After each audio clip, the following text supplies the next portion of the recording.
सवर्णों को और SC/ST OBC को लड़ाया जा रहा है। SC/ST क्या करेंगे कि वो जैसे ही कॉलेज में जाएंगे उनका जो पूरा का पूरा दिमाग है वो भटका दिया गया है मुकदमेबाजी में। लगभग 0.002% मतलब 5000 बच्चा जहाँ पर है वहाँ पर एक बच्चों के साथ ऐसे डिस्क्रिमिनेशन हो रहा है। और ये सिर्फ शिकायतें आई है। चाइना लगभग 670 अरब डॉलर खर्च करता है और हमारा भारत 158 अरब डॉलर खर्च करता है। अगर हम तुलना करें तो कॉलेज के सेशंस लेट हो जाते हैं, यूनिवर्सिटीज़ के सेशंस, यूनिवर्सिटी 3-3 साल 2-2 साल तक डिग्रियां नहीं दे पाती हैं। 6 महीने सेमेस्टर का पेपर होता है, उस पेपर जाकर के 18 महीने 20 महीने पे होता है, 12 महीने 13 महीने पे होता है, वहाँ पे काम नहीं हो रहा है। BTC, BEd, BSc तमाम ऐसी मतलब कोर्सेज हैं जिनके करोड़ों रुपए, एक कॉलेज करोड़ों रुपए, 2-2, 4-4, 5-5 करोड़ रुपए उठा करके गबन कर लेते हैं। उस पर सरकार का कभी ध्यान ही नहीं जाता है। नीट का एग्जाम्पल देते हैं। नीट में 720 नंबर का पेपर होता है, बच्चा 600 नंबर पा करके सरकारी कॉलेज पाने के लिए सवर्ण का बच्चा मारामारी करता है और नहीं पाता है कॉलेज। तो SC/ST एक्ट का जो मामला है, अभी आप राजस्थान पुलिस ने एक बाइट दी, इंडियन एक्सप्रेस की न्यूज़ है ये, आप जाकर के उसको गूगल कर लीजिएगा।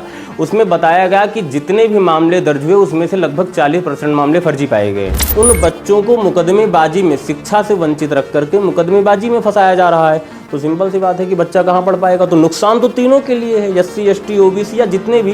हमारा नाम राजन द्विवेदी है, हम साइंस में रिसर्च कर रहे हैं, PhD के छात्र हैं। भैया, इसमें UGC का विवाद चल रहा है, आप UGC विवाद को किस नज़रिए से देखते हैं?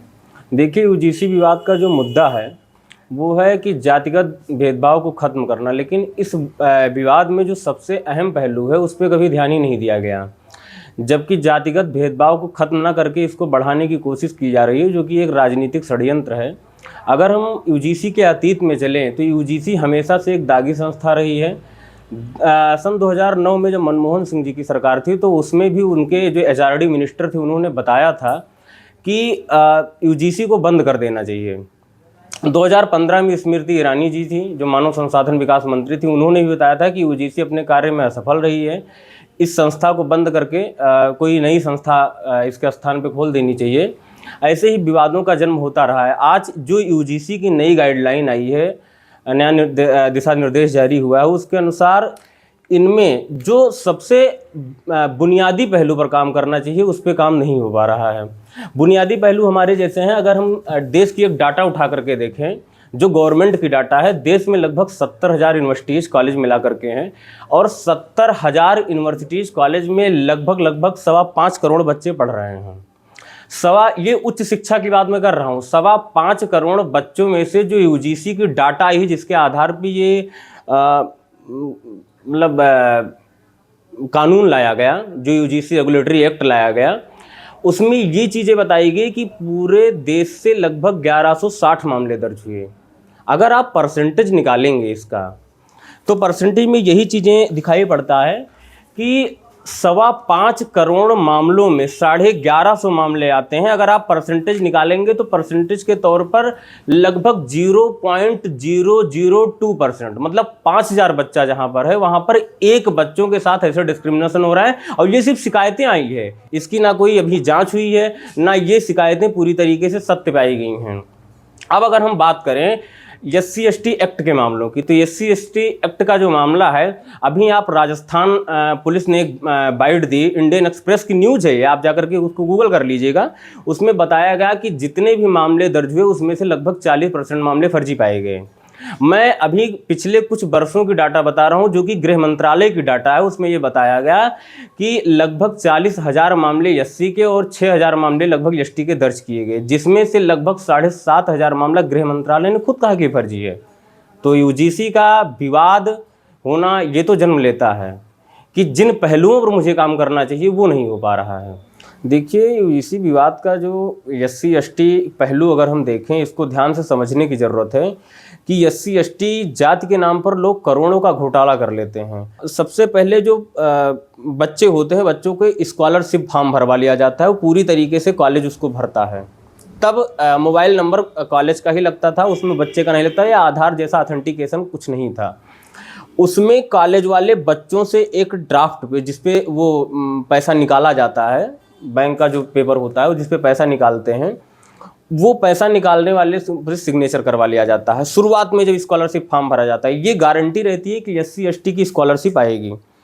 अब उस पर सिग्नेचर करवा करके मैनेजर से सेटिंग करके BTC, B.Ed, BSc तमाम ऐसी मतलब कोर्सेज हैं जिनके करोड़ों रुपए, एक एक कॉलेज करोड़ों रुपए, 2-2, 4-4, 5-5 करोड़ रुपए उठा करके गबन कर लेते हैं। उस पर सरकार का कभी ध्यान ही नहीं जाता है, कभी बच्चों से फीडबैक नहीं लिया जाता है कि आपका पैसा कहाँ गया, और गबन कर लिया जाता है। आधे बच्चे छोड़ देते हैं, आधे बच्चे रह जाते हैं, कोई उसका मतलब नहीं रहता है। इस पे तो सरकार को बहुत ज़्यादा, हमने तो एक बार इस पे एक कॉलेज के खिलाफ कंप्लेन भी की थी, लेकिन उस पर आज तक कार्रवाई नहीं हुई, मामला दबा दिया जाता है। कहाँ का कॉलेज था? एक कॉलेज सुल्तानपुर का था। तो यूजीसी में जो चीजें सरकार को करनी चाहिए वो ना करके, हाँ, यूजीसी में सरकार को बुनियादी ढांचों पर काम करना चाहिए, जो बुनियादी ढांचे उनको मजबूत बना दे। भेदभाव से अच्छा है आप कॉलेज की शिक्षा व्यवस्था को मजबूत करें, आप कॉलेज में शिक्षकों की कमी ना रहे, आप कॉलेज को प्रैक्टिकल पे, जैसे IIT, IIM, IIM, IISc जैसे टॉप संस्थान हमारे देश में, जहाँ से वैज्ञानिक निकल करके जाते हैं, बड़े बड़े इंजीनियर्स निकल कर जाते हैं IIT, आप हर विद्यालयों को आप 170 अरब 50,000 77 करोड़ का भी 2025-26 का बजट आया, आप उठा करके हर कॉलेज को IIT, IIM बना दो। हमारा हर बच्चा इंजीनियर होगा, हर बच्चा डॉक्टर होगा। तो यहाँ तो कानून दूसरा बना है। लेकिन यहाँ तो कानून, आप जो बच्चे बगल में बैठ करके पढ़ रहे हैं, साथ में खाना खा रहे हैं, उनको लड़वाने का प्रयास कर रहे हैं। SC/ST की जो छात्रवृत्ति है जी, वो घोटाला, वो उस पर ध्यान सरकार का नहीं जाता, उस पर सरकार का बिल्कुल ध्यान नहीं जाता। और ये मैं आपको 1-2 कॉलेज का घोटाला बता रहा हूँ, आप ऐसे पूरे देश में आपसे मैंने बताया कि जितने कॉलेज हैं, अगर जांच करवाई जाए तो ऐसे हजारों की संख्या में कॉलेज निकलेंगे। क्या आपको लग रहा है कि इससे सवर्णों का वास्तविक नुकसान है? हाँ, सवर्णों का वास्तविक नुकसान सवर्णों का ही नहीं है, इससे सवर्ण का, OBC का, SC/ST सभी का नुकसान है। अब आप देखिए कि जिस तरीके से राजनीतिक षड्यंत्र हो रहा है, उस तरीके से सवर्णों के साथ सवर्णों को और SC/ST OBC को लड़ाया जा रहा है। SC/ST क्या करेंगे कि वो जैसे ही कॉलेज में जाएंगे, उनका जो पूरा का पूरा दिमाग है वो भटका दिया गया है मुकदमेबाजी में। जब एक बच्चा मुकदमेबाजी में चला जाएगा, वो ये उसके दिमाग में बैठा दिया गया कि बिना किसी गलती के मुकदमा लिख लेना, हेल्पलाइन पे आपको फ़ोन करना, आपका नाम भी गोपनीय रखा जाए। तो सिंपल सी बात है कि वो बच्चा सिर्फ मुकदमा लिखवाने में अपना समय नष्ट करेगा, ना कि पढ़ाई पे ध्यान देगा। तो इससे OBC पर भी शिकायत करेगा, SC/ST का बिल्कुल करेगा भाई। SC/ST का लड़का है तो OBC पे भी करेगा, जनरल पे भी करेगा। तो इसमें नुकसान तीनों का है। तो इससे जो शिक्षा व्यवस्था है, जैसे शैक्षिक नरसंहार जो कहा जाता है, वो पूरी तरीके से एक नए रूप में जन्म ले रही है। आपको क्या लगता है कि सरकार को शिक्षा तंत्र को मजबूत करने के लिए किस तरह का कदम उठाना चाहिए? सरकार को शिक्षा तंत्र को मजबूत करने के लिए हम कुछ पहलू बताएंगे आपको। जैसे आप भारत की यूनिवर्सिटीज उठा लीजिए, चाहे सेंट्रल यूनिवर्सिटीज़ हों, स्टेट यूनिवर्सिटीज़ हों, डीम्ड यूनिवर्सिटीज़ हों, जितने भी उसके कॉलेज हैं, जब अभी मैंने आपको बताया कि यूनिवर्सिटी कॉलेज मिला करके लगभग 70,000 की डेटा हमारे पास है, 5.25 करोड़ की। अब अगर देखा जाए तो इनमें हम आपको तमाम ऐसे कॉलेज के हमारे पास डाटा है जिनके कॉलेज के सेशंस लेट हो जाते हैं। यूनिवर्सिटीज़ के सेशंस, यूनिवर्सिटी 3-3 साल 2-2 साल तक डिग्रियां नहीं दे पाती हैं। 6 महीने सेमेस्टर का पेपर होता है, उस पेपर जाकर के 18 महीने 20 महीने पे होता है, 12 महीने 13 महीने पे होता है। वहाँ पे काम नहीं हो रहा है, प्रोफेसर्स की भर्ती नहीं हो रही है, प्रोफेसर्स योग्य नहीं है, कॉलेजेज में प्रैक्टिकल्स नहीं होते हैं। तमाम ऐसे कॉलेज हैं, आप उठा करके डेटा देख लीजिए। मैं एक अनुमानित डाटा बता रहा हूं, इसकी कोई फिक्स डाटा नहीं बता रहा हूं। लगभग 50% से ज़्यादा ऐसे कॉलेज हैं जिनके पास अनुमोदित शिक्षकों की फर्जी सूची है, जिनके पास ना नेट है, ना PhD है, ना MPhil है, और वो सारे शिक्षक फर्जी तरीके से अनुमोदित हैं। और जबकि जो UGC रेगुलेटरी जो इसका नियम है अनुमोदन का, वो कहता है कि हर 5 साल पर हर कॉलेज का पुनर्मूल्यांकन होना चाहिए। 3-3, 4-4 दशक से शिक्षक मान्यता पे, अप्रूवल पे हैं। आपको आज तक इतना बार 5-5 साल पे अनुमोदन हुआ और उसका पुनर्मूल्यांकन हुआ, आपको ये नहीं पता चला कि इसमें कितने फर्जी शिक्षक हैं। और अगर RTI उसकी मांगी जाती है तो यूनिवर्सिटी RTI देने को राजी नहीं होती है। ये देश का दुर्भाग्य है। देखिए, शिक्षा के मामले में हम दूसरे देशों से पीछे हैं। उसका जो सबसे बड़ा कारण है, उसका कारण यही है कि अगर हम तुलना किससे करते हैं, पाकिस्तान से, जो कि बहुत कमज़ोर देश है। अब हम एक बहुत महत्वपूर्ण डाटा बताते हैं आपको। हमारा देश आज़ाद हुआ 15 अगस्त 1947 को, जबकि चाइना हमसे लगभग 22-24 महीने बाद लगभग 24 महीने बाद आज़ाद हुआ, लगभग 1949 में अक्टूबर के आसपास।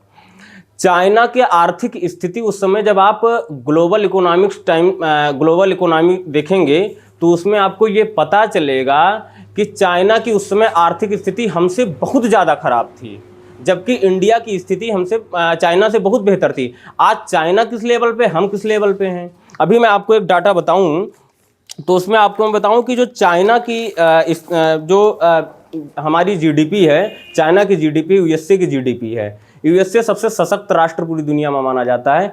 यूएसए शिक्षा पर लगभग 790 अरब डॉलर खर्च करता है, चाइना लगभग 670 अरब डॉलर खर्च करता है और हमारा भारत 158 अरब डॉलर खर्च करता है। अगर हम तुलना करें तो कहीं ना कहीं ये सिंपल सी बात है कि पीछे रहने का ये भी एक प्रमुख कारण हो सकता है कि हम बुनियादी ढांचों पर काम ना करके जातिगत ढांचों पर काम कर रहे हैं। डिग्री देने के मामले में विश्वविद्यालयों पर तमाम फर्जीवाड़ा का आरोप लगता है, इस पर आपकी क्या राय है?